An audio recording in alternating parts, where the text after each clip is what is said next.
এই জন্য গুরুদেব হতে হবে তত্ত্বদ্রষ্টা, আচরণশীল, সৎ।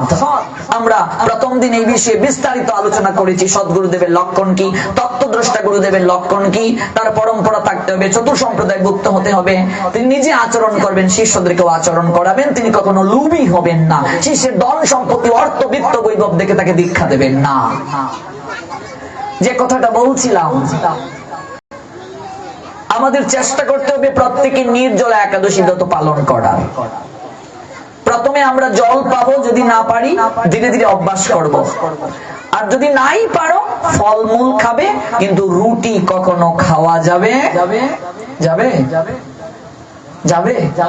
যাবে না, যাবে না। এখানেই শেষ নয়। একাদশী ব্রত পালন করে কোন কোন কার্য করলে একাদশী নষ্ট হয়ে যায়? একাদশী ব্রত পালন করে তুমি ঘুমিয়েছো, ঘুমাই ঘুমিয়ে স্বপ্ন দেখছো তুমি খাইতেছো, তোমার একাদশী হবে না। এক লোক আমার কল দেখো, প্রভুজি আমি একাদশীর দিন ঘুমাই স্বপ্ন দেখছি তেলাপিয়া মাছ দিয়ে খাই, আমার কি একাদশী হবে? আমাকে এত মাছ থাকতে তেলাপিয়া মাছটাই পাইলে স্বপ্নে, আর কোন মাছ পাইলে না? ওই মাছটা আমার বড় প্রিয়। তাহলে তোর একাদশী হবে না। তার মানে চিন্তা করো আমরা কতটা পেটু। একদিন উপবাস, ওই দিনও ঘুমের ঘুরে খাই। ভগবান কই তুই খাইস না, ওই এমনিতে না খাইলে কি হয়েছে, ঘুমের ঘুরে খাইবো, তো খানি ছাড়তাম না, হবে না। একাদশী রেখে কেউ যদি চা খাও একাদশী হবে না। একাদশী রেখে কেউ যদি পান খাও একাদশী হবে না। একাদশী রেখে কেউ যদি সিগারেট খাও একাদশী হবে না। এত সহজ নয় ব্রত, একটাই ব্রত। কারণ চা, পান, বিড়ি, সিগারেট এগুলো নেশা জাতীয় দ্রব্য, এগুলোর মাঝে কলি থাকে। একজন গুরুদেব যিনি হবেন তিনি চা, পান, বিড়ি, সিগারেট খাবেন না। কোন গুরু যদি পান খায়, কোন গুরুদেব যদি চা খায়, কোন গুরু যদি সিগারেট খায়, সেই গুরুদেব কখনো সৎ গুরুদেব নয়। এখনকার গুরুদেবরা আইয়াই রে শ্যামানন্দের মা একটু লিকার চা কর, যা একটু স্টার ফিল্টার লই আয়, আমার নিজের চোখে দেখা এগুলো। ড্যান্সন নিয়ে আয়, গুরুদেবকে এনে সিগারেটে অর্ধেক খাইয়া তার শিষ্যরে দেখ হয় না, তোরা প্রসাদ খাইলা, ফ্রান্সা ভাইয়া প্রসাদ দেলাই, ঠ্যাং দেওয়া জল তো ফ্রি আছেই। আজকে সমাজকে আমরা ভ্রষ্ট করে ফেলছি। সমাজকে আমরা এমন একটা অবস্থায় নিয়ে গিয়েছি, এখনকার শিক্ষিত সমাজ গুরু বৈষ্ণব ভক্তের প্রতি শ্রদ্ধা হারিয়ে ফেলছে এই সকল অসৎদের অসৎ কার্য দেখে। এই জন্য প্রকৃত সাধুর মূল্যায়ন দিন দিন কমে যাচ্ছে। প্রকৃত সাধুকে মানুষ এখন আর মূল্যায়ন করে না এই হেন কার্যগুলো দেখে। যে কারো ঠ্যাং দেওয়া জল, এই জলের মাঝে কত ভাইরাস ব্যাকটেরিয়া আছে। মেডিকেল সায়েন্স কি বলছে? একজন যথার্থ ভক্ত, যথার্থ সাধু কখনো সহজে কাউকে চরণ দৌত জল দেবেন না। এত সহজ না। বৈষ্ণবের পাদুদকের মহিমা আছে, কিন্তু যথার্থ বৈষ্ণব তার ভজনকে নষ্ট করে কখনো এগুলো প্রদান করবেন না। আজকে শিক্ষিত সমাজ এগুলো থেকে মুখকে ফিরিয়ে নিচ্ছে। কারণ কি? কারণ আমরা আমাদের মনোগত ভাবে ধর্মটাকে আমরা পরিচালনা করছি, এবং আমরা আমাদের স্বার্থের জন্য অনেক কিছু ইন্দ্রিয় তৃপ্তির মনোরথে ঢুকিয়ে দিয়েছি। এগুলো উচিত নয়, এগুলো থেকে বের হওয়া আমাদের উচিত। এগুলোর প্রতি আমাদের ধীরে ধীরে মনোযোগ আকর্ষণ করে ওই সকল কুসং ভাবনা থেকে সরে এসে শাস্ত্রের নিয়মে প্রকৃত সাধুর আনুগত্যে ধর্ম প্রতিপালন করা উচিত। তাই চেষ্টা করতে হবে চা, পান, বিড়ি, সিগারেট এমনিতেই খাওয়া উচিত নয়। এগুলো একাদশীর দিন একদিন টোটালি বর্জন। আপনি যদি একাদশীর একেও চার প্রতি আকর্ষণ থাকে, তাহলে বুঝতে হবে আপনি ভগবানের থেকে চাকেই বেশি ভালোবাসেন।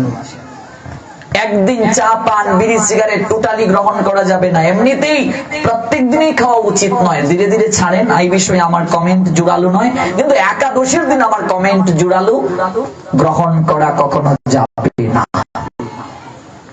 একাদশী পালন করে কেউ যদি প্রসাদনী সামগ্রী ব্যবহার করে, মানে মুখে দিবার সেদা বেদা গুলো বুঝেন, তাহলে আপনার একাদশী হবে না। একাদশী রেখে কেউ যদি তেল মাখে, 7 অয়েল, ছুঁই, বেলি ফুল, প্যারাশুট, তোমার একাদশী হবে না।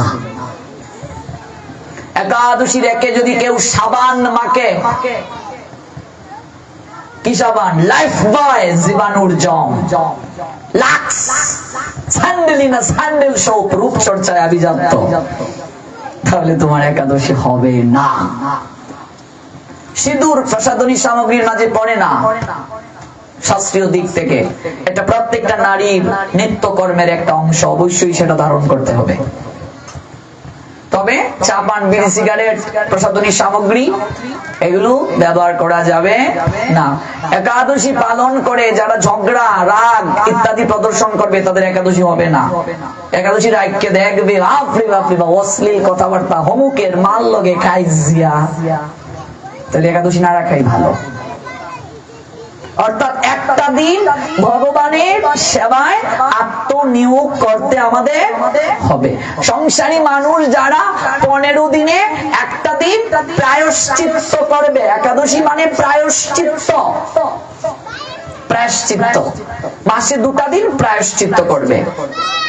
দেখবেন বড় বড় অপারেশন যখন করা হয় তখন এই পাকস্থলীকে কি রাখা হয়? খালি রাখা হয়। খালি রেখে অপারেশন করা হয়। অপারেশনের পরে প্রথমে শক্ত খাবার দেওয়া হয় না, আগে স্যালাইন ওয়াটার, নরম লিকুইড খাবার দিয়ে তারপর ধীরে ধীরে শক্ত খাবার দেওয়া হয়। মেডিকেল সায়েন্স বলছে 12 ঘন্টা যদি কেউ পাকস্থলীতে খাবার না দেয় তার নাভিমূলে 100 তাপমাত্রা উৎপন্ন হয়। আয়ুর্বেদিক শাস্ত্র এটাকে অগ্নিমন্দা বলছে। আপনি আপনার শরীরে 1000 তাপমাত্রা রিজার্ভ করতে পারবেন 24 আওয়ার্স প্লাস যদি পাকস্থলীতে খাবার না দেন। আপনি যদি সুগারের রোগী হন, এই দিন আপনাকে আর ইনসুলিন নিতে হবে না, কারণ আপনার ভেতরে অগ্নিমন্দা, আগুন রিজার্ভ হচ্ছে, উৎপাদিত হচ্ছে। দেখবেন পেটে ক্ষুধা লাগলে আমরা বলি, ও মা তাড়াতাড়ি খাবার দাও, পেটে আগুন জ্বলতেছে। কি কই না? পেটের ভিতরে আগুন জ্বলতেছে, আগুন মানে তাপ উৎপন্ন হচ্ছে। ওই পেটের ভিতরে তাপ উৎপন্ন হবে, সজুড়ে এমন ভাবে সার্কুলেশন করবে, আপনার শরীরে কঠিন কঠিন ব্যাধিকে ওই আগুন পুড়িয়ে ছাই করে দেবে। একাদশীর আগের দিন আপনি সংযম থেকে নির্জলা যদি একাদশী ব্রত করেন, পরের দিন দেখবেন আপনার শরীর অনেক চাঙ্গা লাগছে, এবং এরপরের দিন আপনার এমন ক্ষুধা বাড়বে, মনে হবে বা সব খেয়ে নেব, কিন্তু আপনি কিছুই খেতে পারবেন না। মানে কি, এই যে রোজা যারা ভাঙ্গে, রোজার পরেই যদি একেবারে সব বেশি খেয়ে নেয় তাহলে কি হবে? শরীরে সমস্যা হবে। পরিমিত খাবার খেতে হবে, আস্তে আস্তে সারাদিন খাও নাই। এই জন্য একাদশী নির্জলা যারা করবে অবশ্যই পরের দিন পারণের সময় আপনাকে 1.25 লিটার জল গপ গপ গপ গপ গপ গপ করে খেয়ে নিতে হবে প্রথমেই। তারপরে আপনি সকালবেলার খাবারটা খাবেন লিকুইড খাবার, খিচুড়ি হলে ভালো, পাতলা জাতীয় খাবার ভালো, তবে চেষ্টা করবেন 5 ভাগের 1 ভাগ সকালবেলা পারণের সময় খেতে, বেশি খাবেন না। আর দুপুরে একটু খাও, রাত্রে একেবারে কম। সকালে খাবার কিভাবে খাবে? প্রজার মতো, দুপুরে রাজার মতো, রাত্রে খাবার রানীর মতো। রানীর মতো কিভাবে? মায়েরা কি করে সবাইকে খাওয়াইয়া দাওয়াইয়া তারপরে খায়। এমন কোন মা আছে নিজের আইন দিয়ে আগে পোলা পান্নে না খাও, নিজে খাইলায়? এখানে কেউ আসো গো তোমরা? থাকলে হাত তুলো, প্রণাম করতাম। ও কেউ প্রণাম করতে পারতাম না, তোমরা বলি খাওয়াইয়া খাও। হ্যাঁ, এই জন্যই মায়েরা সর্বশ্রেষ্ঠ। সেদিন মায়েদের বিষয়ে আলোচনা করলাম না, মা সর্বশ্রেষ্ঠ কেন? মারা সকল রে খাওয়াইয়া। তুমি খাইছো নি গো? না থাক, আমরা আবার রান্তাম, দুইটা আছে দিয়ে খাইলে আবার রান্না আলসি লাগতেছে। ঠিকই ঠিক না?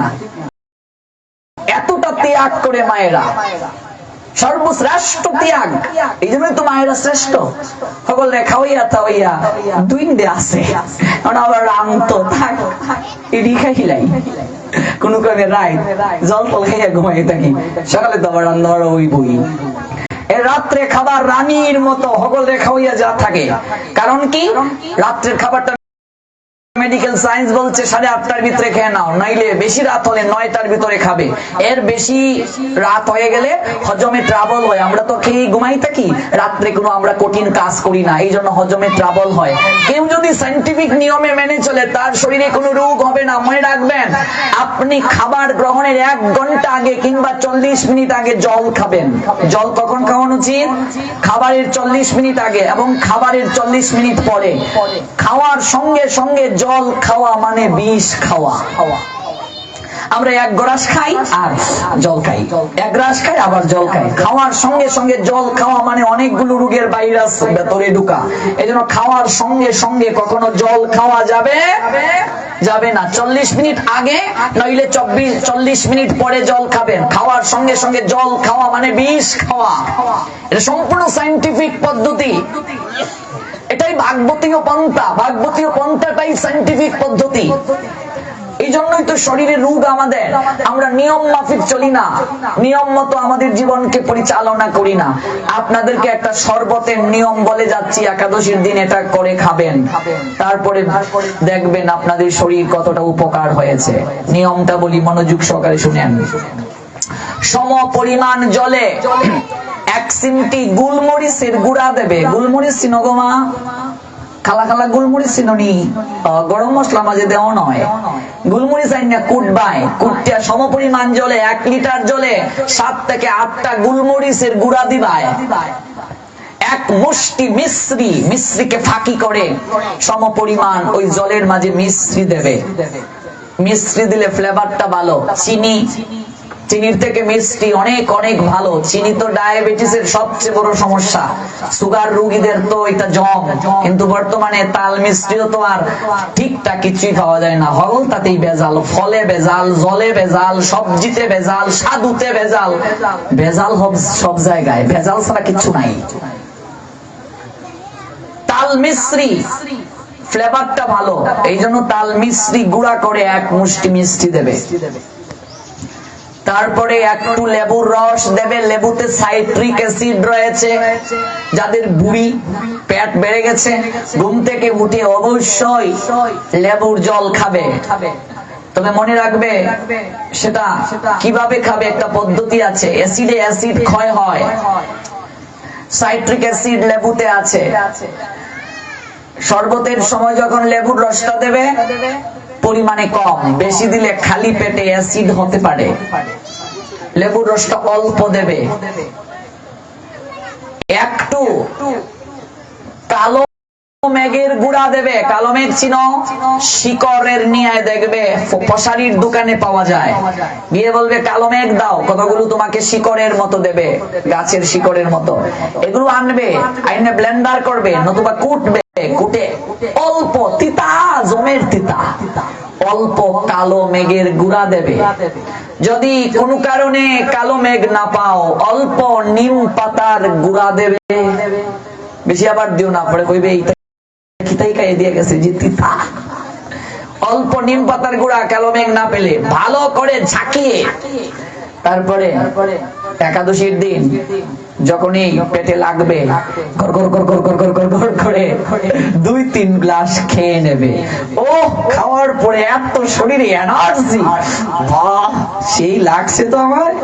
শরীরের মাঝে প্রচুর এনার্জি পাবে, শক্তি পাবে। তুমি উপবাস আছো কি আছো নাই তুমি নিজেই বুঝতে পারবে না। নিয়মটা কি শরবতের? সমপরিমাণ জলে, গরম জল নয়, ঠান্ডা জলে গুলমরিচের গুঁড়া, সাদা গুলমরিচ না, কালা গুলমরিচ, লেবুর রস, কালো মেঘের গুঁড়া, মিশ্রি, কালো মেঘ না পেলে নিম পাতার গুঁড়া, ভালো করে ঝাঁকিয়ে খেয়ে নেবে। 2-3 লিটার পেয়ে নেবে। পারণের আগে অবশ্যই 1.25 লিটার শরবত পাবে যারা নির্জলা করবে। এরপরে খেলাটা শুনো, একটু পরে পরে তোমার বাথরুমে যাওয়া শুরু হবে, টয়লেটে যাওয়া শুরু হবে। এটা ভাইবো না আবার পেট খারাপ হয়ে গেছে, আমেশা হয়ে গেছে। এটা নিয়মটাই হচ্ছে তোমার শরীরের ভিতরে যত টক্সিন রয়েছে সমস্ত টক্সিন গুলো প্রস্রাবের মাধ্যমে, মলের মাধ্যমে বের হয়ে যাবে। এর পরের দিন তুমি দেখবে তোমার শরীরে এত এনার্জি হচ্ছে, এত ক্ষুধা বেড়েছে, ও চোখের সামনে যা পাবো সব খেয়ে নেব, কিন্তু তুমি কিছুই খাবে না। মানে কি, পারণের সময় 5 ভাগের 1 ভাগ অল্প করে প্রসাদ পাবে, দুপুরে একটু বেশি পাবে, রাত্রে বেশি পাবে না। এইভাবে তুমি 5টা একাদশী করে আমাকে জানাও তোমার শরীরের অবস্থা কি। তুমি দেখবে আগের থেকে অনেক বেটার ফিল করছো, শরীরের কঠিন কঠিন ব্যাধি ভালো হয়ে গেছে। নির্জলা পালন করার আগের দিন অবশ্যই 3 থেকে 4 লিটার জল খাবে সারাদিনে, নির্জলার আগের দিন। তারপর নির্জলা দিন রাত কিছুই খাবে না, এরপরের দিন রাত 3টার পর থেকে জল পেতে পারবে অসমর্থ হলে, নতুবা ভোরবেলা থেকে ওই স্যালাইন ওয়াটার শরবতটা খেয়ে নেবে। তারপর 30-40 মিনিট সময় লাগবে তোমার এগুলো শরীর থেকে বের হতে, বাথরুম টয়লেটে গিয়ে ওয়াশরুমে গিয়ে সব বের হয়ে গেল, তারপর তুমি অনেক রিফ্রেশ আছো। এরপরে পারণটা করে নাও, 5-7টা একাদশী এইভাবে করো, দেখবে তোমার শরীরে কোনো রোগ নেই, থাকবে না, থাকবে না। এটা চ্যালেঞ্জ করছি, থাকবে না। আমি নিজে পরীক্ষিত, আমি যে বেটা না খেয়ে থাকতে পারতাম না, মা আমারে হইতো অলক্ষী, আমি এই লোকটা এখন 2 দিন না খেয়ে থাকলেও প্রবলেম হয় না। এটাই গুরু কৃপা, মহতের কৃপা, সাধু কৃপা, আর হচ্ছে গ্রন্থের কৃপা। সাধু কৃপা যদি কেউ জীবনে পেয়ে যায়, পৃথিবীতে সবচেয়ে বড় সম্পদ মহতের আশীর্বাদ, সাধু গুরু বৈষ্ণবের আশীর্বাদ কেউ যদি একবার পেয়ে যায়, তার জীবন ধন্য হয়ে যায়, ধন্য হয়ে যায় জীবন। একাদশী ব্রত যারা শুরু করেন নাই, আগামী একাদশী থেকেই শুরু করেন। অনেকেই করেন ভীম একাদশী থেকে, একাদশী লোন লাগে। রাধাকান্ত মা রে, আমি তো লইতে আসলাম, ভীম একাদশীটা গেছে গা, আগামী একাদশী থেকে লই মনে ভীম একাদশী আইলে পরে। ভীম একাদশী বলে কোন একাদশী নাই, এটাকে ভৈমী একাদশী বলে, আর ভৈমীকেই বানিয়ে ফেলছি আমরা ভীম। ভৈমী যে কোনো একাদশী থেকে একাদশী নেওয়া যায়, আগের দিন সংযম, পরের দিন সংযম, আগামী একাদশী থেকেই নাও। একাদশীর দিন মায়েদেরকে বলতেছি ব্যাংক বন্ধ করে দেবে, ব্যাংক বুঝো, খাওন দাওন বন্ধ, তাহলেই তুমি আদর্শ স্ত্রী। বাবাজিরা আবার কইব এই ফুয়ারে আনছিলাম কিতা আমরার গরম মাইল লাগাইবা যাইবা লিখে না গীতা, হ্যাঁ গীতা এই ফুয়ারে আনছে দেখা যায় আমরার গরম মাইল লাগাইয়া যাইতো, হ্যাঁ মাইল লাগাইবেন লাগিয়ে আইছি। একাদশীর দিন ব্যাংক বন্ধ, রান্না বান্না করবে না। একটা মজার গল্প বলি, আমি এক জায়গায় পাঠে গেলাম, আমি রসিকতা করে বললাম কি যে একাদশীর দিন ব্যাংক বন্ধ, আপনারা রান্না বান্না করবেন না। যেমন আপনাদের কাছে মজা করে বলছি, প্রাইমারি স্কুলে হেডমাস্টার মা, তিনি সত্যি সত্যি ব্যাংক বন্ধ করে দিয়েছেন। মিশনের 2 জন দীক্ষিত, জামাই হাই স্কুলের মাস্টার আর মাসি হচ্ছে প্রাইমারি স্কুলের হেডমাস্টার। আমার কার্ড নিয়েছে, নাম্বার 50 বছর হয়ে গেছে, একাদশী কিছু করে নাই, পাঠ শুই না, কানতে কানতে কয় আর একটা মিস করতাম না। মানে একাদশীর দিন রান্না বান্না বন্ধ। একটাই ফুয়া, ফুয়া ঢাকায় পড়াশোনা করে, বেটা আর বেটি 2 জন চাকরি করে। একাদশীর দিন আগের দিন সংযম করছে, একাদশীর দিন রান্না বান্না বন্ধ। হয় কি তা ব্যাপার, হয় দেখছো না রাহুল বাবাজি যে হয়ে গেছে একাদশীর দিন ব্যাংক বন্ধ, খানি টানি নাই। এই কিতা আমি তোমারে কল দিয়া এই সেরার ফাটনে ছিলাম, আর এই সেরা আমার ঘরে মাইল লাগিয়ে তো গেছে, এখন ব্যাংক বন্ধ, তুমি খাইলে গিয়ে হোটেলও খাও। এখন বেটির লোকে খাইজা টেজে কইরা বেটা গিয়ে হোটেলও খাইছে। কল দিয়া কয় বাবা তোমার কথা মাইন না, ব্যাংক বন্ধ কইরা দিলাইছি। বাহ, কামটা ঠিক করছো। পরের একাদশীতেও ব্যাংক বন্ধ, গিয়া হোটেলও খায়। পরের একাদশীতেও ব্যাংক বন্ধ, হোটেলও।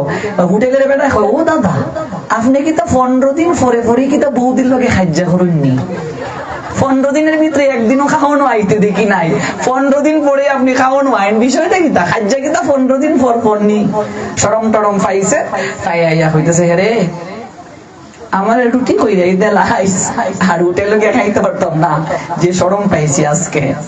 বেটি আমারে কল দেখ হয় তোমার মেয়ে শু হইতেছে, রুটি হইলে দেবো। রুটি খাওয়া যে কথা, ভাত খাওয়া তো এক কথাই। অসুর যেহেতু অন্তত রুটি খাইতে চাইতেছে, রুটি কইরা দেও, কিন্তু রুটি খাই একাদশী হয় না।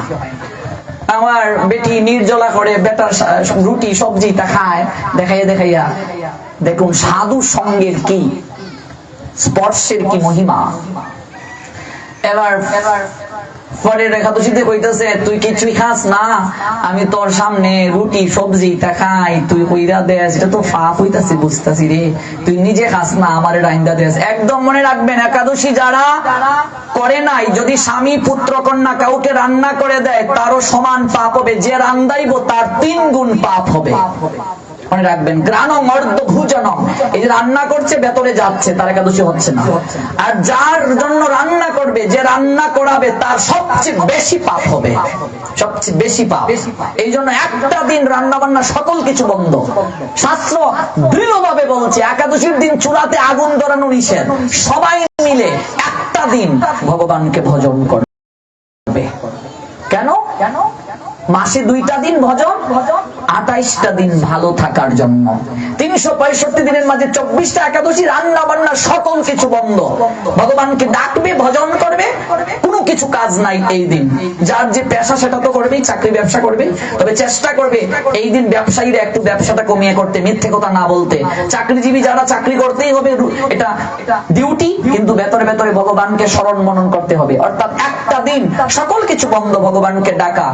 প্রায়শ্চিত্ত করছো, এই যে তুমি 14 দিন পাপ করলে, এত খারাপ কার্য করলে, প্রায়শ্চিত্ত করছো তুমি। যে রান্না করাবে তার সবচেয়ে বেশি পাপ হবে।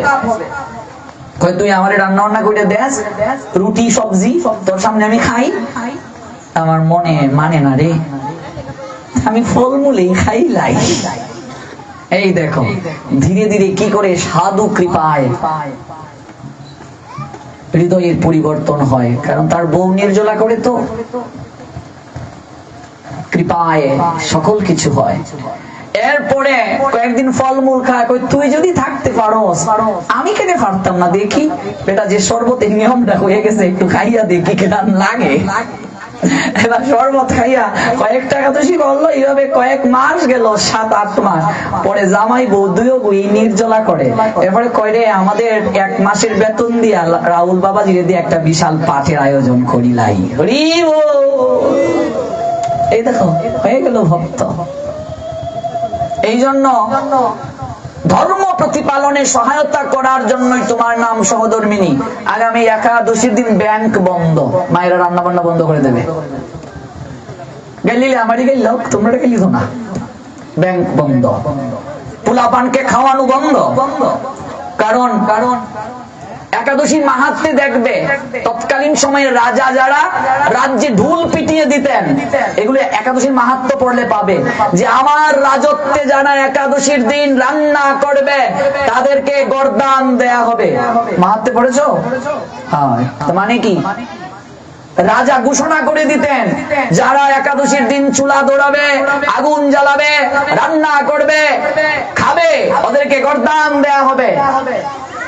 যারা খাইতো আসলো বয় ফাইয়াও তারা খাইতো না। এই একাদশীর মাহাত্ম্যে এগুলো লেখা আছে, লেখা আছে এগুলো। এই জন্য কোন স্ত্রী যদি রান্না বন্ধ করে দেয়, রান্না না করে, তাতে তার পাপ হবে না। স্বামীর আদেশ পালন করা উচিত, কিন্তু মনে রাখবে অধর্মের কোন আদেশ যদি কোন স্ত্রী স্বামীর পালন করে, তাহলে স্বামী স্ত্রী উভয়ই পাপাচারী হবে। ধর্ম প্রতিপালনে জগতে কারো আদেশ প্রয়োজন নেই। না পিতামাতার আদেশের সন্তানের প্রয়োজন আছে, না স্বামীর অনুমতি স্ত্রীর প্রয়োজন আছে, না স্ত্রীর অনুমতি স্বামীর প্রয়োজন আছে, না সন্তানের অনুমতি পিতামাতার প্রয়োজন আছে। ধর্ম প্রতিপালন স্বতন্ত্র। এমনিতে কোন জাগতিক কার্য করতে গেলে পিতামাতার আদেশের প্রয়োজন আছে। কোন জায়গায় যাবে, কোন অনুষ্ঠান করবে, অবশ্যই স্বামীর আদেশের, স্ত্রীর প্রয়োজন আছে। কিন্তু ধর্ম প্রতিপালনে জগতে কারো আদেশের প্রয়োজন নেই, কারণ জগতে কারো পাপ কেউ নেয় না, কারো পুণ্য কেউ নেয় না। রত্নাকর দস্যুর পাপ কি তার মা নিয়েছিল, তার বাবা নিয়েছিল, বউ নিয়েছিল? জগতে কেউর পাপ কেউ নেয় না, কেউর পুণ্য কেউ নেয় না। তোমার মাথা ব্যথা হলে তোমাকে ঔষধটা খেতে হবে। তোমার শরীর খারাপ করলে তোমাকে ঔষধটা খেতে হবে। অনেকেই কয় তুই এই কর রে, জামাই কইতাছে আমার পক্ষে সম্ভব না, দেখি তোর কাপড় দুইটা যদি আমি যাইতে পারি। এমন নয় বিষয়, বিষয়টা এমন নয়। জার্জির মঙ্গল গাও রে নিতাই, জার্জির মঙ্গল গাও। জামাই যখন যাবে তোমায় নিয়ে যাবে না, তুমি যখন যাবে সে সঙ্গে যাবে না। পৃথিবীতে কেউ কারো সঙ্গে যায় না, পৃথিবীতে কেউ কারো সঙ্গে আসে না, এটা বড় অন্যরকম একটা জগৎ মা। এগুলো চিন্তা করলে অবাক হয়ে যাই আমরা। বৈরাগ্য হৃদয় মাঝে আপনা থেকে আসে যে আমরা আসলে কোথায় ছিলাম, এলাম কোথায়, আমরা যাব কোথায়, এই জগৎটা এমন কেন। হ্যাঁ, চোখটা বন্ধ করলে সকল কিছু অন্ধকার, চোখটা বন্ধ করলে আত্মা শরীর থেকে বের হয়ে গেলে কোনো মূল্য নেই, সম্পর্ক এতটা দূরে চলে যায়, কারোর সঙ্গে কারো সম্পর্ক আর থাকে না। কি যে একটা বিধান, কি যে একটা নির্মমতা, কি যে একটা রঙ্গমঞ্চে অভিনয়ের ব্যবস্থা করে ভগবান আমাদেরকে অভিনয় করাতে পাঠিয়ে দিলেন, এটা অবাক করা বিষয়। এই জন্য কলিযুগের সর্বশ্রেষ্ঠ ব্রত একাদশী। এই একাদশী ব্রত আমাদের সবাইকে করতে হবে। আপনাদের নিকট অনুরোধ, আমার কথায় কষ্ট নেবেন না, পরিবারের সবাই একাদশী ব্রতটা পালন করুন। এদিন রান্না বান্না বন্ধ করে ভগবানকে স্মরণ মনন করুন, দেখবেন অবশ্যই আপনাদের ভালো যাবে, মঙ্গল হবে। চেষ্টা করবেন পারণের দিন অন্তত একজন ভক্তকে প্রসাদ পাইয়ে প্রসাদটা পেতে, তাহলে কৃপা হবে। একাদশীতে যদি পাপ করলে ক্ষমা নেই। দ্বিতীয় কার্যটা কি ছিল? কার্তিক মাসে যারা পাপ করবে এই পাপের ক্ষমা নেই। বললাম না, সংসারী মানুষকে 4 মাস শারীরিক সংযম, আহার সংযমের বিধান দিয়েছেন আচার্যগণ। শ্রাবণ, ভাদ্র, আশ্বিন, কার্তিক। যদি না পারে ভগবানের কাছে মার্জনা চেয়ে 1 মাস শারীরিক সংযম থাকবে, সেটা কার্তিক, আর আহার সংযম থাকবে। তাতেও যদি কেউ না পারে এই পাপের ক্ষমা নাই। আর যদি কেউ অধিক কৃপা পেতে চাও, এই বৈশাখ মাসটাতে মাছ মাংস খাওয়ার বিধান দেন না, এটাকে মধুসূদন মাস বলা হয়। এই বৈশাখ মাসে অনেকেই আহার সংযম থাকেন। বৈশাখ আর কার্তিক মাস অনেক গুরুত্বপূর্ণ। তো বৈশাখ মাস যদি পারেন ভালো, কিন্তু কার্তিক মাস করতেই হবে একেবারে ডিরেক্টলি, আমাদেরকে বলা হয়েছে। এই দামোদর মাসে ভোরবেলা স্নান করা, ব্রাহ্ম মুহূর্তে স্নান, আরতি করা, গোপালকে 5 বেলা ভোগ রাগ করা, ভগবানকে নিবেদন করে প্রসাদ পাওয়া, আর অবশ্যই আরতি করা, প্রদীপ দেখানো। প্রদীপ কিভাবে দেখাবে? ঘি কিংবা তিলের তেল দিয়ে। 3 প্রক্রিয়ায় দেওয়া যায়। শুকনা তুলসীর কাষ্ঠ দিয়েও প্রদীপ দেখানো যায়, কিংবা মাটির পাত্র দিয়ে, কিংবা কদলি, কদলি মানে কি? কলা, কলা গাছের কুল দিয়েও দেখাতে পারবে। তবে একটা মাটির প্রদীপ একবারই ব্যবহার করা যাবে। শুকনা তুলসী কাষ্ঠ দিয়েও দেখাতে পারবে, কিংবা কলা গাছের কুল আরো উত্তম, এটা দিয়েও দেখাতে পারবে। এই দামোদর মাসটা অবশ্যই শারীরিক সংযম থাকতে হবে আমাদের। এই দামোদর মাস সবাইকে পালন করতে হবে। এই 1 মাস মাছ মাংস কিছুই গ্রহণ করা যাবে না, নিয়ম মাস এটাকে বলে। আর অক্ষয় তৃতীয়া তিথিটা ঠিকভাবে সবাইকে পালন করতে হবে। তা আমরা কোন প্রসঙ্গ থেকে এত দূর এসেছি আপনাদের নিশ্চয়ই মনে আছে, যাদের মনে নেই আমি স্মরণ করিয়ে দিচ্ছি। আমরা শুনছিলাম মাতা কুন্তির কথা। ওই কুন্তির প্রসঙ্গ থেকে আমরা একটা প্রসঙ্গ ক্রমে আমরা গতকাল একাদশীর প্রসঙ্গে এসেছিলাম। আমরা শ্রবণ করছিলাম সেই পৃথা তাকে যখন দান করে দেয়া হলো কুন্তি ভুজের কাছে, এবং সেই কুন্তি ভুজের কাছে দান করে দেওয়ার পর তার নাম হলো কুন্তি। যারা নতুন এসেছেন তাদের হয়তো একটু প্রবলেম হচ্ছে, কিন্তু যারা নিয়মিত শুনছেন তারা জানেন ধারাবাহিক ভাবে আমরা কর্ণের চরিত্র কথা শুনছিলাম, আর এর আগে ব্যাসদেবের চরিত্র কথা আমরা শুনছিলাম। যে ব্যাসদেব মায়ের কারণে জগতের বুকে পূজ্য হলেন, আর কুন্তির কারণে কর্ণ ধিক্কার পেলেন, লাঞ্ছিত বঞ্চিত হলেন।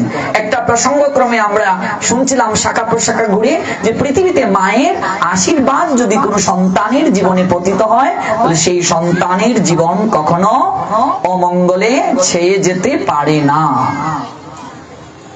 কুন্তি ভুজের কাছে যখন দান করা হলো তার নাম হলো কুন্তি। সেই কুন্তি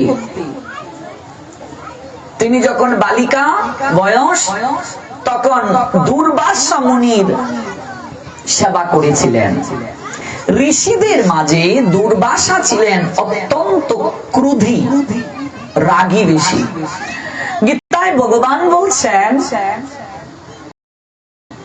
নরকের দরজা হচ্ছে 3টা। নরকের দরজা কয়টা? 3টা। কাম, ক্রোধ, লোভ। কাম হচ্ছে নরকের প্রথম দরজা। এর মতো দুর্জয় রিপু আর কিছু হতে পারে না। সাধকের সাধনা পর্যন্ত টলিয়ে দিতে পারে। ক্রোধ, এটার কথা আর বলেই লাভ নেই। ক্রোধান্বিত ব্যক্তিকে দেখলে মনে হয় পশুর থেকেও বিভৎস। ক্রোধ যখন উঠে বুঝতে হবে, রাগ যখন উঠে বুঝতে হবে তুমি নরকের 2 নাম্বার দরজার মাঝে দাঁড়িয়ে আছো, একটু করে ভেতরে প্রবেশ করবে। রূপ গোস্বামী পাদ বললেন, বাছ বেগম ক্রোধ বেগম। ক্রোধটাকে যদি কেউ দমন করতে না পারে তাহলে এই পৃথিবীতে বিভৎস ঘটনা সে ঘটিয়ে দেবে। ক্রোধ এত খারাপ জিনিস। রেগে গেলে তো হেরে গেলে, মনে রাখবে।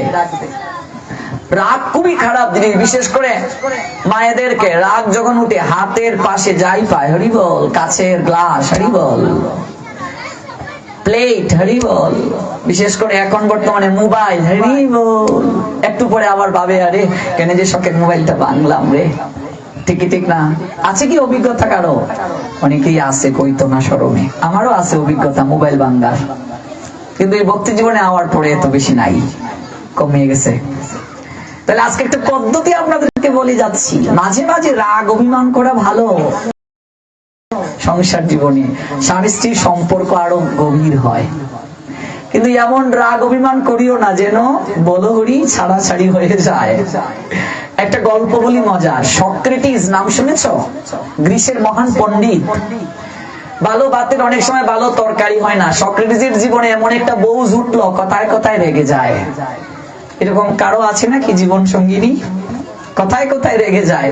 এমন রাগ বাবা, ঘরের যত জিনিসপত্র আছে একটা একটা করে ভাঙে। তারপরে এখানেই শেষ নয়, বাপ মা 14 গোষ্ঠী তুলে গালিগালাজ করে সক্রেটিসের। যে সক্রেটিস গ্রিসের পণ্ডিত, জগতের সবাই তাকে সম্মান করে, ভালোবাসে, মর্যাদা প্রদান করে, আর বউয়ের কাছে কানাকড়ি মূল্য নেই। এমন রাগী একটা বউ। একদিন সক্রেটিসের বউ অন্যান্য দিনের থেকে অনেক বেশি রেগে আছে। গ্রিসের মহান পণ্ডিত রে বাপ মা 14 গোষ্ঠী তুলে গালিগালাজ করতে শুরু করছে। এবার রাগ করলে 2 পক্ষ দরকার ঝগড়া করতে গেলে, রাগ করতে গেলে। আচ্ছা বলুন তো, এক পক্ষ যদি কথা না বলে ঝগড়ায় কি আনন্দ আছে? দেখবেন গ্রামে ঝগড়ার সময় দেখবেন এরকম কাপড়কে কাসুটি বাইন্দিয়া, তারপরে হ্যাঁ রাধাকান্ত আমার সাহস কত, আমার লোকে আঙ্গুল বাতাইয়ে কথা কয়। এ যদি হয় বাপ তুলে তার 14 গোষ্ঠী তুললে না হওয়া পর্যন্ত আমি বড় হইতাম না। কেউ যদি হয় হ্যাঁ ছাগলের বাচ্চা, এগুলো একেবারে যা আছে যত বাচ্চা ওগুলো তা হইব, নাইলে বড় হইতইব। বাক্য প্রয়োগ করে। আমরা কোন জায়গায় পড়ে আছি? ভক্তি পথ এমন একটা জিনিস, এই পথ আসলে আপনি খাঁটি মানুষ হয়ে যাবেন, খাঁটি মানুষ। এবার সক্রেটিস দেখছে তার বউয়ের টেম্পারেচার যেভাবে বাড়ছে, এবার সে যদি উত্তর দেয় তাহলে আজকে একটা কিছু হয়ে যাবে। তাই সক্রেটিস ভাবছে ঠিক আছে, পাগল যেহেতু উঠে গেছে, একটু ফাঁকদামি করুক, আমার এই মুহূর্তে কথা না হওয়াটাই ভালা। এইরকম জামাই যদি থাকে তাহলে লক্ষ্মী জামাই একটা প্রণাম দিতেছি আমি। ঘর থেকে বাইরিয়া হে কি করছে, বারান্দা বুঝো মা, ব্যালকনি বুঝো, বারান্দার মাঝে একটা হেলাম দেওয়া চেয়ারের মাঝে বইয়া আছে। এবার বউ একের পর এক গালিগালাজ করতেছে, এবার জামাই কিছুই কয় না। এবার ঝগড়া করতে আনন্দ আসেনি। কি তা ব্যাপার, তোমার যে এতটা কই, তোমার যে গন্ডারের চামড়া নাই না, লাগেই না আমার কথা, আমার কথা কি শুনতেছো না? জামাই কিছুই কয় না। মানে এক হাতে তালি সামনে বাজবো, কখন তালি দিতেও তো 2 হাত দরকার, ঝগড়া করতে গেলেও তো 2 পক্ষ দরকার। এক পক্ষ যদি কিছু নাই কয় তাহলে ঝগড়াটা কেমনে করবো? এবার আইসে আইলেন কই কি তা ব্যাপার, আমি যে কই আমার কথা তুমি শুনো না? জামাই কিছুই কয় না, আরো মিটি মিটি হাসে। এবার কি করে একেবারে 1 বালতি জল আইনিয়া সক্রেটিসের মাথার মাঝে ঢাইলা দিছে। খুব সুন্দর, এগুলো বাস্তব ঘটনা, বানানো কথা নয়। যারা ইংলিশ পড়েছেন দেখবেন এই গল্পটা ওরা পেয়েছেন, চমৎকার এই গল্পটা। 1 বালতি জল আইনা বাথরুম থেকে জামাইয়ের মাথার মধ্যে ডাইলা দিছে। অবস্থা কি হইব? তোমার মাথায় যদি ডালে একেবারে চুলো ধরে উত্তম মধ্যম দিব। কিন্তু দেখো জ্ঞানী মানুষের আচরণ দেখো, এই জন্যই তো জ্ঞান পৃথিবীর সর্বশ্রেষ্ঠ সম্পদ। সক্রেটিস আইসা বউয়ের দিকে চাইয়া কয় আমি এটারই প্রত্যাশা করছিলাম। এইরকম জামাই পাওয়া ভাগ্যের বিষয়। কয় তুমি যে আমার মাথার মধ্যে পানি ডালবে আমি জানতাম, কারণ আমি জানি গর্জনের পরিবর্ষণ নামে।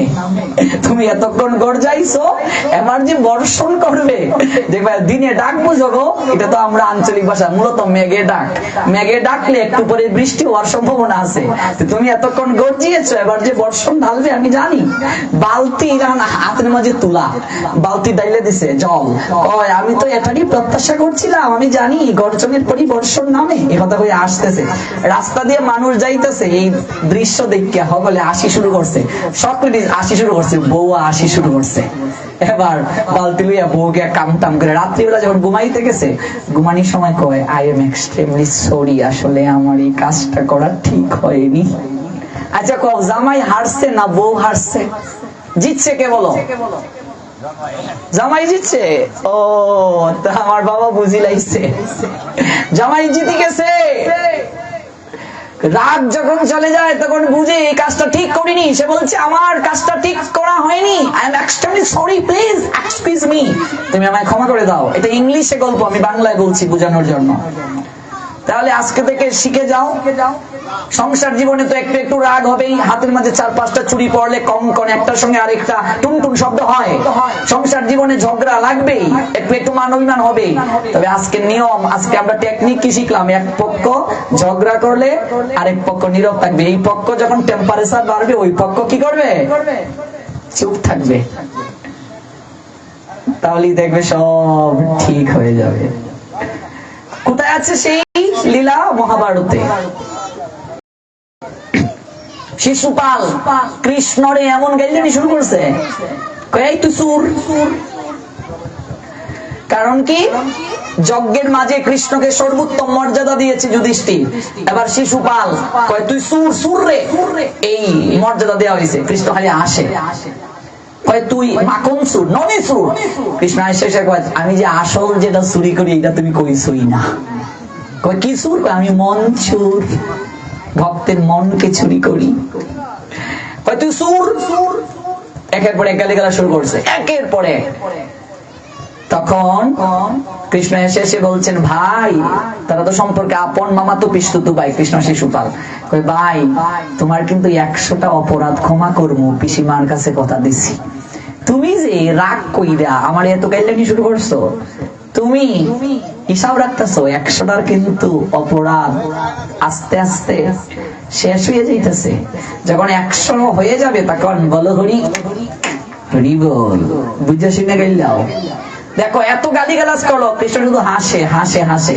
এবার কৃষ্ণ কয় তুই তো চরিত্রহীন। কৃষ্ণ হাসে। আমাকে যদি কেউ বলে চরিত্রহীন, আমি যদি তার কথার উত্তর না দেই, তাহলে কি তার কথা আমার শরীরও লাগছে না? তার মুখই রইছে, তার মুখই রইছে। আপনাকে বলে এই ছাগলের বাচ্চা, আপনি এই তুই আমার ছাগলের বাচ্চা কেন কইলে, তার মানে তুমি ছাগলের বাচ্চা, এটা তোমার লাগছে না, তো তোমার উত্তর দেওয়ার কথা না। That is fact. বুঝার চেষ্টা করো, তোমার এটা লাগছে শরীর। কৃষ্ণ কিছুই কয় না, তার মানে শিশুপালের মুখই রয়েছে, কৃষ্ণের এখানে লাগে নাই। যখন শিশুপাল বলল 5 পেটার বউ দ্রৌপদী হের লগে তোরা তো ইটিস পিটিস কিতারে, তখনই আর কৃষ্ণ ঠিক থাকতে পারেনি। বলছে আমাকে গালিগালাজ করো কিন্তু আমার ভক্তকে নিয়ে কোনো কথা বলতে পারবে না। আমি আমার অঙ্গের আঘাত সহ্য করতে পারি, কিন্তু আমার ভক্তের নামে কেউ যদি কুৎসা রচনা করে, অঙ্গে আঘাত করে, আমি তা সহ্য করতে পারি না। যখন দ্রৌপদীকে নিয়ে কথা বললো তখনই বলো হরি হরি বল। 100টা অপরাধ শেষ হয়ে গেছে। এই জন্য কাম এস, ক্রোধ এস, রজগুণ সমুদ্ভব। গীতায় ভগবান বললেন এই কাম, এই ক্রোধ থেকে উৎপন্ন হয়? রজগুণ সম্পন্ন খাবার থেকে। রজগুণ যার যত বেশি এগুলো উৎপন্ন হয়। তাহলে বুঝে কথা বলতে হবে। এই মুখটাই হচ্ছে সবচেয়ে নষ্টের মূল। জগতে যত ঝগড়া দেখবে, মারামারি দেখবে, সংসার ভাঙ্গন দেখবে, হানাহানি দেখবে, যুদ্ধ দেখবে, সবই মুখটার কারণে গো মা। পৃথিবীতে যত অস্ত্র রয়েছে সবচেয়ে বড় অস্ত্র হচ্ছে জিহ্বা অস্ত্র। অস্ত্রের আঘাত শুকিয়ে যায়, কিন্তু এই জিহ্বা যদি কাউকে আঘাত করে সহজে শুকায় না। কইব দেখ শিবানন্দের মা আমার এই কথাটা কইছিল, মরার আগেও কয়। জিহ্বা যদি কাউকে আঘাত করে, আঘাত সহজে শুকায় না। এই জন্য এটাকে ঠিকভাবে ব্যবহার করতে হবে। শরীর অবিদ্যা জাল, জরেন্দ্রিয় তাহিকাল, জীবে ফেলে বিষয় সাগরে, তার মধ্যে জিহ্বা অতি লুবময় সুদূরমতি, তাকে যে তা কঠিন সংসারে। এই জিহ্বাকে জয় করা এত সহজ নয়। কিভাবে জয় করব? কৃষ্ণ বড় দয়াময়, করিবার জিহ্বা জয়, সপ্রসাদ অন্ন দিলেন ভাই। কৃষ্ণ কৃপা করে আমাদেরকে জিহ্বাকে জয় করার জন্য প্রসাদ দিলেন, অন্ন প্রসাদ। সেই প্রসাদ অমৃত পাও, রাধা কৃষ্ণ গুণ গাও, ওগো প্রেমে ডাকো চৈতন্য নিতাই। জয় জয় শ্রী কৃষ্ণ চৈতন্য দয়াল প্রভু নিত্যানন্দ, শ্রী অদ্বৈত গদাধর শিবাসাদি, শ্রী গৌরী ভক্ত বৃন্দ। হরে কৃষ্ণ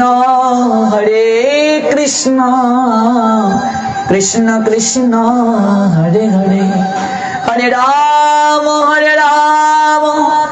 রাম রাম হরে হরে। এই জিহ্বাকে জয় করার জন্য প্রসাদ দিয়েছেন ভগবান আমাদেরকে। মহাপ্রসাদ গ্রহণ করতে করতে দেখবে এই জিহ্বার লালসা এক সময় কমে গেছে। জিহ্বার লালসায় যে ইতি উতি দেয়, কৃষ্ণদর পরায়ণ কৃষ্ণ নাহি পায়। কৃষ্ণকে প্রাপ্তি এত সহজ নয়। যা খুশি খাবো, এই খাবারের ব্যাগ যদি দমন করতে না পারো, তাহলে এত সহজ নয় কৃষ্ণ প্রাপ্তি। আর ক্রোধ, রাগটাকে ধীরে ধীরে কমাতে হবে। কাম প্রথম শত্রু, দ্বিতীয় ক্রোধ, তারপর হচ্ছে লোভ। আর এই ক্রোধের কারণে দুর্বাসা এত মহান ঋষি হওয়ার পরও সব জায়গায় জয়ী হতে পারলেন না। দুর্বাসা ঋষি যদি কারো গৃহে আসতেন, সবাই ভয় পেত, ওরে বাপরে, যে ঋষি এসেছে কখন জানি অভিশাপ দিয়ে দেবে। আর সেই ঋষি এসে অতিথি হলেন কুন্তী বুজের গৃহে। কুন্তী তখন ছোট কিশোরী, তখন যৌবনে পা দেবে দেবে সময় দুর্বাসা আসলেন। দুর্বাসাকে কুন্তী অনেক আদর যত্ন সেবা করলেন। এত ক্রোধী ঋষি, সেই ঋষিকে সেবা দ্বারা সন্তুষ্ট করে ফেললেন কুন্তী। সাধু সেবা করলে রেজাল্ট পাবেই পাবে, সাধু সেবায় কৃপা হবেই হবে। দুর্বাসা বললেন, হে বালিকা, আমি তোমার সেবায় সন্তুষ্ট হয়েছি। সেবায় দেবতাকেও বন্দী করা যায় বাবা, বলো আমার কাছে তুমি কি চাও? কুন্তী বললেন, হে ঋষিবর, আমি তো কিছু প্রাপ্তির জন্য আপনার সেবা করিনি। সাধু সেবা করায় আমার কর্তব্য জেনে আমি সেবা করেছি।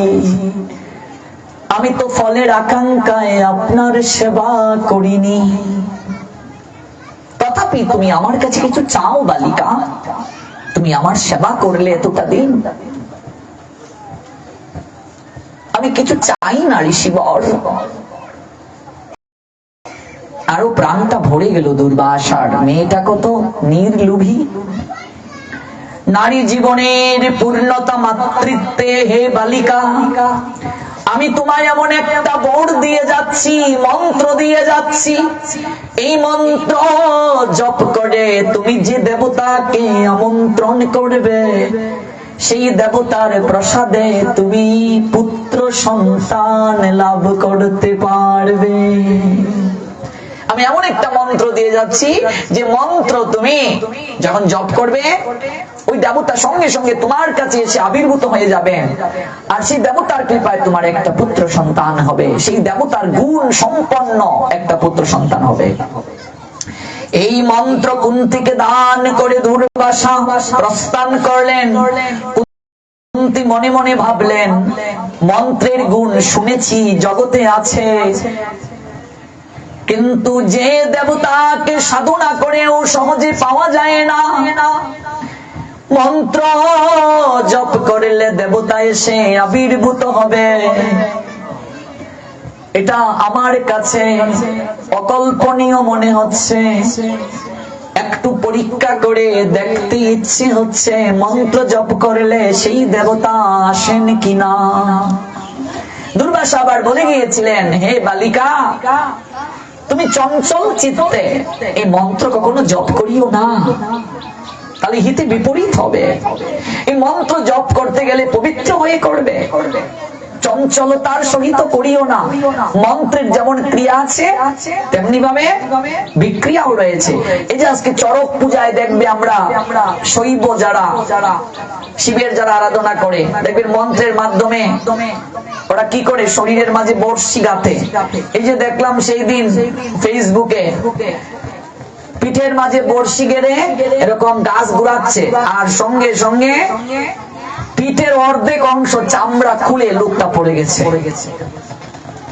মন্ত্রের গুণ যেমন আছে, আবার এটার বিপরীত রয়েছে। কাজী কৃষ্ণ ভক্তরা তন্ত্রে বিশ্বাসী নয়, আমরা চাই কৃষ্ণ ভক্তি, আমরা কিছু চাই না।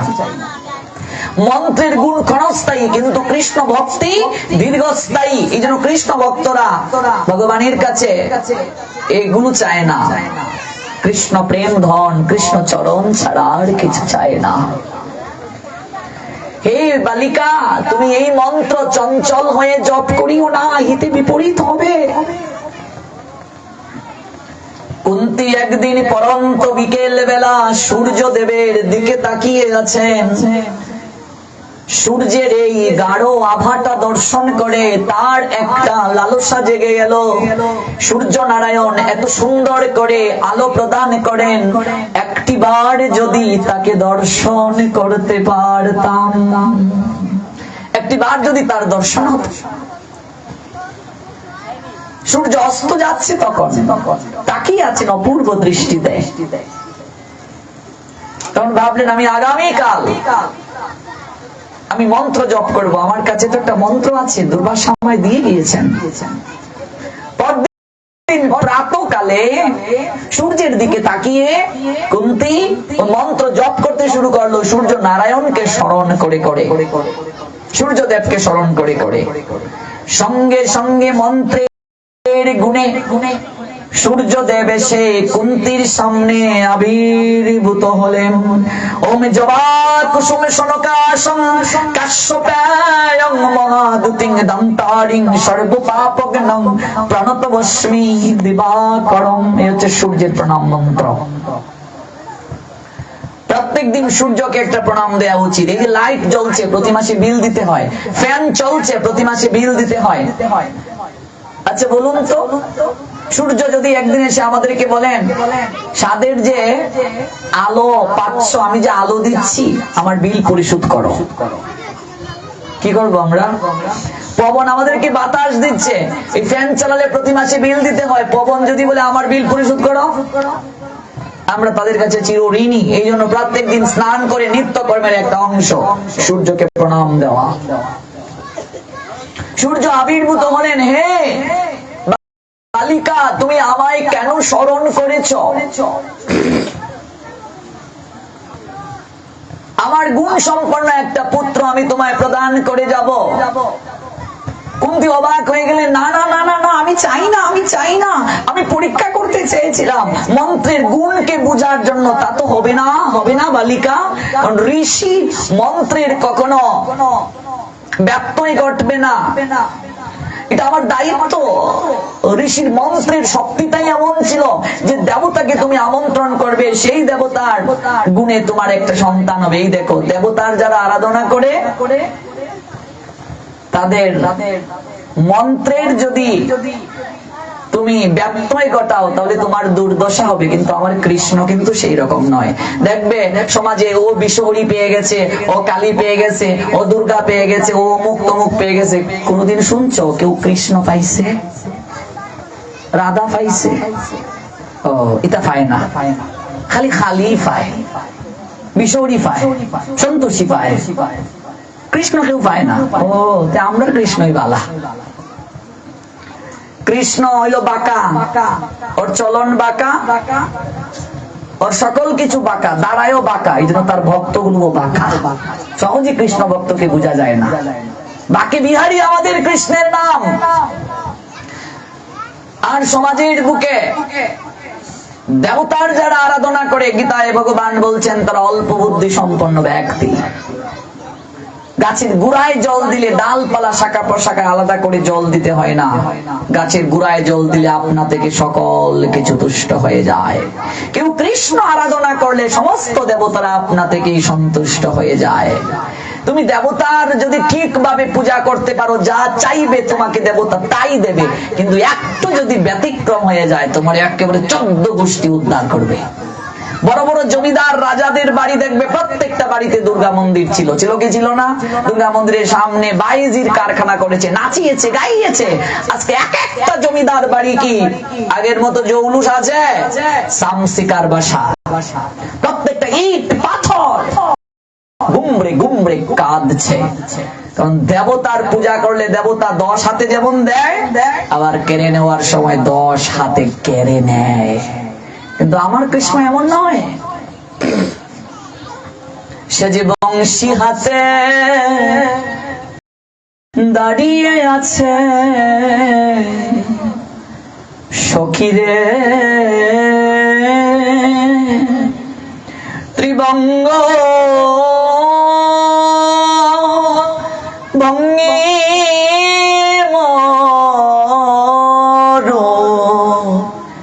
বংশীদারি অপরূপ রসময় গুণনিধিশালী, ওরে বর্ণ নব জলদর শিরে শিকি পিচ্ছবর, অলকাতি লক শোভা পায়, পরিধানী পিতবাস বদনে মধুরস, হেন রূপী জগত মাতায়।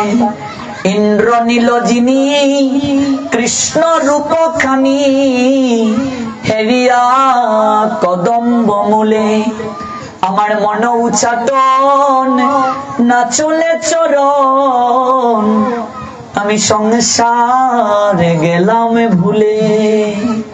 রাধারানী বলছেন ওই রূপ দর্শন করে আমি সকল কিছু ভুলে গেছি, আমি সংসার গেলাম ভুলে। সখীরে কি দিয়া বান্ধিব পড়ানো আমার, ভাবিয়া কিছু নাহি পাই, যেদিকে নিরকি শ্যামল সুন্দর মোহন মাধুরী দেখিতে পাই।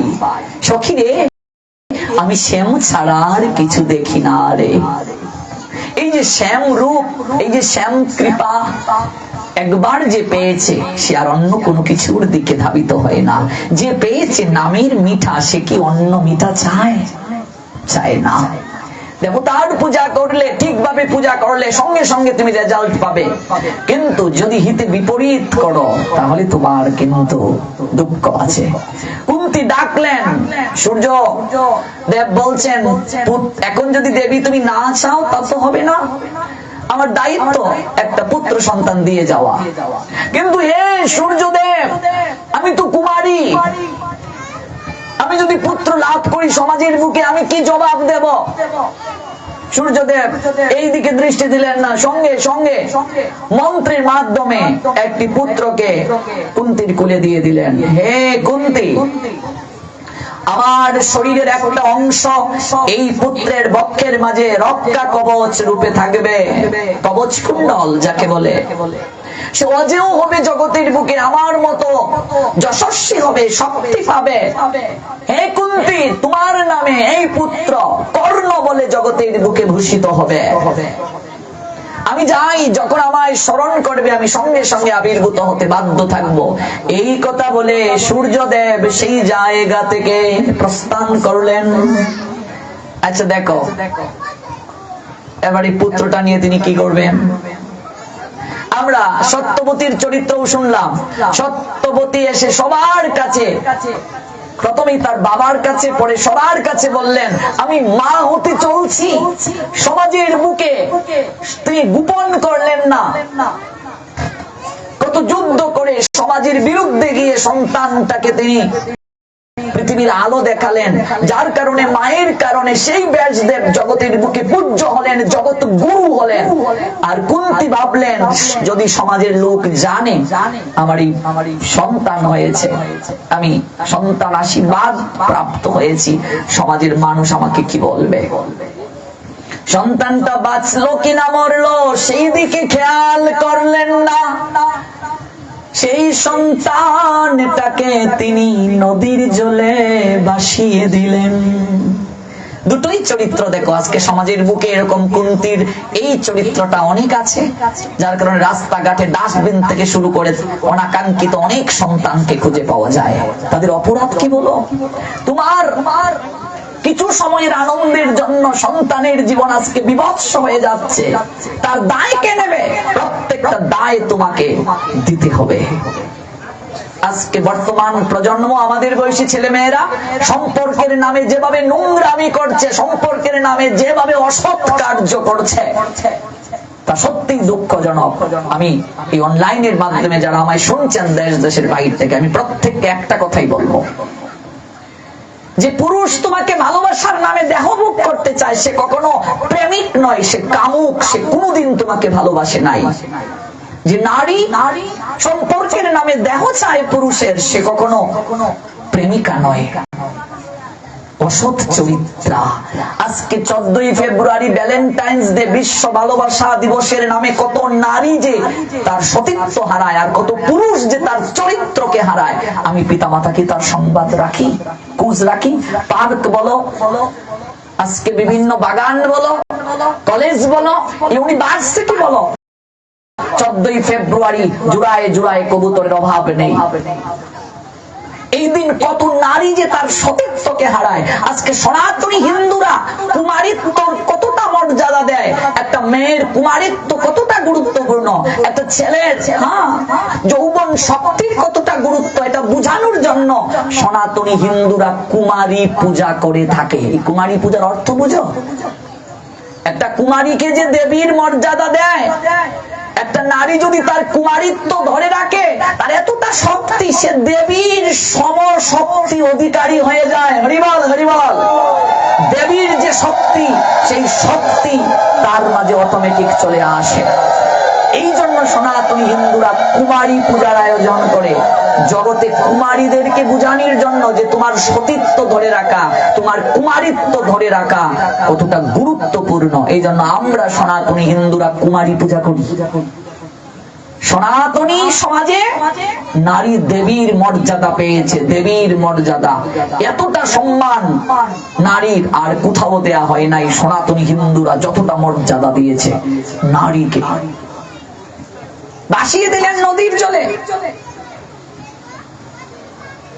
চোখের সামনে পরবর্তীতে এই কর্ণ পিতৃ পরিচয়ের আশায় ছুটলেন, কিন্তু কুন্তী পরিচয়টা বললেন না। অধীরতার রাধের রাধামার গড়ে পরবর্তীতে পালিত হলেন, রাধেও নামে জগতের বুকে ভূষিত হলেন। চোখের সামনে পিতৃ পরিচয়ের জন্য কত লাঞ্ছিত বঞ্চিত গঞ্জনা পেয়েছেন, কুন্তী স্বীকার করেন নাই। যার কারণে রাধামা কুন্তীকে বলেছিল যে কুমিরের ন্যায় তোমার আচরণ, নিজের বাচ্চাকে, সন্তানকে তুমি খেয়ে ফেলার মতো ভান করেছো। মায়ের অধিকার নিয়ে গিয়েছিলেন, কর্ণ বললেন লজ্জা করে না এখন এসেছো মায়ের অধিকার নিয়ে? তোমার তো লজ্জা হওয়া উচিত। সব জায়গায় কুন্তী চরিত্র সফল হলেও এই জায়গায় কুন্তী চরিত্র অসফল। তবে এখানে কুন্তীর দোষ নেই, তিনি লীলা করে আমাদেরকে শিক্ষা দিচ্ছেন। কুন্তী সতী নারী, মনে রেখো। এটা অভিনয় করছেন তিনি আমাদেরকে শিক্ষা দেওয়ার জন্য, সমাজকে শিক্ষা দেওয়ার জন্য। আজকে মায়ের কারণে একটা সন্তান সমাজে কতটা ভূষিত হয়, মর্যাদা পায়, আর মায়ের কারণে একটা সন্তান কতটা নিম্নগামী হয়। এই জন্য সেদিন বলছিলাম, আমার প্রকৃত বাবাকে, আপনার প্রকৃত বাবাকে আপনিও জানেন না, আমিও জানি না, একমাত্র জানে আমার আপনার মা। একটা মাই বলতে পারে সন্তানের প্রকৃত বাবাকে, সন্তানও জানে না। মায়ের ভূমিকা সবচেয়ে বেশি সন্তানের জীবনে, মায়ের আশীর্বাদ সন্তানের জীবনে সবচেয়ে বেশি। জননী স্বর্গাদপি গরিয়সী, মা স্বর্গের চেয়েও পবিত্র। এবং গতকালকের আগের কালকে গান্ধারীর প্রসঙ্গটা আমরা এনেছিলাম, শেষ করতে পারিনি, যে মায়ের আশীর্বাদ কতটা প্রয়োজন। আপনারা যারা নিয়মিত শুনছেন তারা অবশ্যই জানেন। সেই গান্ধারী ব্যাসদেবের কাছে গিয়ে কি বলেছিলেন, যে আমার একটা পুত্র অন্তত বেঁচে থাকুক, আমায় মা বলে ডাকুক। হে মহর্ষি, আপনি এমন একটা উপায় বের করে দিন। আমার প্রত্যেকটা আলোচনা কিন্তু ধারাবাহিক ভাবে হয়। আমি যে প্রসঙ্গ থেকে শুরু করি, বিভিন্ন জায়গায় ব্যাখ্যা করে আবার মূল প্রসঙ্গে ফিরে আসি। এই জন্য নিয়মিত শুনতে হবে, নইলে একটু বুঝতে আপনাদের সমস্যা হবে। তখন ব্যাসদেব বললেন, হে দেবী, তোমার একটা সন্তানকে বাঁচিয়ে রেখে সমাজের হুমকি তুমি করতে চাও, ঠিক আছে, তবে মনে রেখো, তোমার জীবনের সকল যে তোমার সাধনা, সকল সাধনার শক্তি তোমাকে ব্যয় করে দিয়ে দিতে হবে, তাতেও আমি রাজি আছি। হে মহর্ষি, তাতেও আমি রাজি আছি।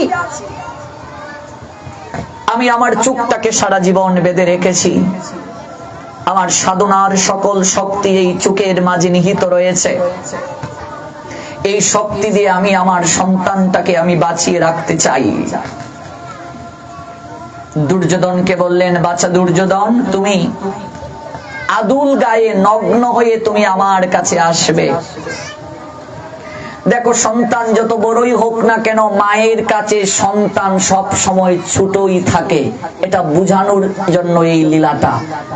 সন্তান যত বড়ই হোক না কেন, মায়ের কাছে সেই ছোট্ট সন্তানই থাকে, কখনো বড় হয় না সন্তান।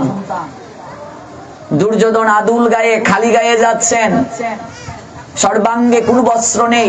কৃষ্ণ ভাবছেন, যদি এমন করে গান্ধারীর নিকটে পৌঁছে, আর গান্ধারী সারা জীবন এতটা তিনি শক্তি অর্জন করেছেন সাধনা করে, যদি সর্বাঙ্গে আশীর্বাদ কৃপা দৃষ্টি বর্ষিত হয়, দুর্যোধনকে আর বধ করা সম্ভব হবে না। তাই কৃষ্ণ একটু ছলনার তিনি আশ্রয় নিলেন, গিয়ে বলছেন, দুর্যোধন, হ্যাঁ, তুমি এমন করে যাচ্ছ, এত বড় ছেলে এরকম নগ্ন হয়ে তোমার মায়ের কাছে, অন্তত একটু লজ্জাস্থানটা তো ঢেকে যাবে, তোমার মায়ের কাছে তুমি এইভাবে যাবে? তখন কলা পাতা দিয়ে তিনি নিচটা ঢেকে গেলেন। গান্ধারী যখন বাঁধনটা খুললেন, তার কৃপা দৃষ্টি দুর্যোধনের শরীরের সব জায়গায় নিবদ্ধ হলো, কেবল উরুর দিকটা নিবদ্ধ হলো না। গান্ধারী চোখ খুলে দেখেন তার সন্তান অর্থাৎ দুর্যোধন কলা পাতা দিয়ে লজ্জাস্থান ঢেকে এসেছে, উরুটা ঢাকা। তখন গান্ধারী আক্ষেপ করলেন, বললেন, পুত্র, মায়ের কাছে সন্তান কি কখনো বড় হয়? যে মা সন্তানকে তিল তিল করে জগতের বুকে আনয়ন করলো, বড় করলো, সেই মায়ের কাছে সন্তান নগ্ন হলে লজ্জা কিসের? যদি হৃদয়ে নির্মলতা থাকে, পবিত্রতা থাকে, আর সেই জায়গাটাই রক্ষা কবচের ন্যায়, হ্যাঁ,